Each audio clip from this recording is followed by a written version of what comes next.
আসসালামু আলাইকুম সবাইকে। আশা করি সবাই অনেক ভালো আছেন।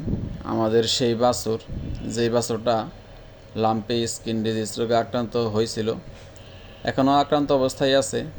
ওর শরীরে যত গোটা আছে সেই গোটাগুলা ফাইটা ফাইটা বের হয়েছে। তো গোটাগুলা ফাইটা ফাইটা বের হওয়ার পরে সেই গোটার মধ্যে মশা মাছি যায় বসে।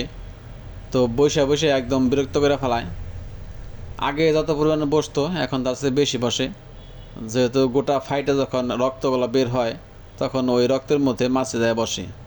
তো তার জন্য মূলত এই যে মশারিটা দেখতেছেন, মশারির ভিতরে ওরা রাখছি যাতে মাছিগুলা ওরে কামড়াইয়া অন্য কোনো গরুরে আবার কামড়াতে না পারে।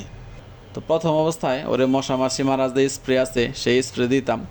তো এখন বর্তমানে স্প্রে দিয়ে কোনো কাজ হইতেছে না। এত পরিমাণে মাছি এসে বসে যে স্প্রে দেওয়ার পরেও তারপরেও মাছি আসে।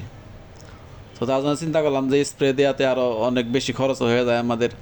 একটা স্প্রে প্রায় 2-3 দিন যায়, তার উপরে যায় না, বা বড়দের গেলে 5-6 দিন এরকম যাইতে পারে।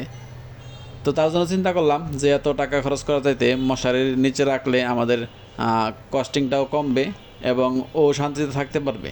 তো তার জন্য মূলত মশারি টাঙানো হয়েছে এবং দেখেন কত সুন্দরভাবে শুয়ে রয়েছে।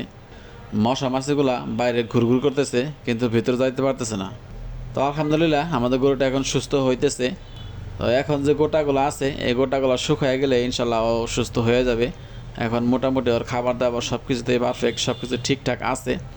আশা করতেছি আর কয়েকদিনের মধ্যে ইনশাল্লাহ সুস্থ হয়ে যাবে। তো এই ছিল আমাদের বাছুরের আপডেট, রোগের আপডেট।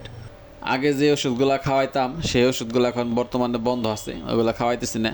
নিম পাতার রস, লেবুর রস, তারপরে আরও যেগুলো খাওয়াইতাম আপনাদেরকে বলছিলাম সেই ওষুধগুলো এখন বর্তমানে বন্ধ আছে, ওইগুলো খাওয়াইতেছি না। তো সবাইকে অসংখ্য ধন্যবাদ যারা কষ্ট করে ভিডিওটা দেখলেন। সবাই ভালো থাকবেন। আসসালামু আলাইকুম আ রহমতুল্লাহ।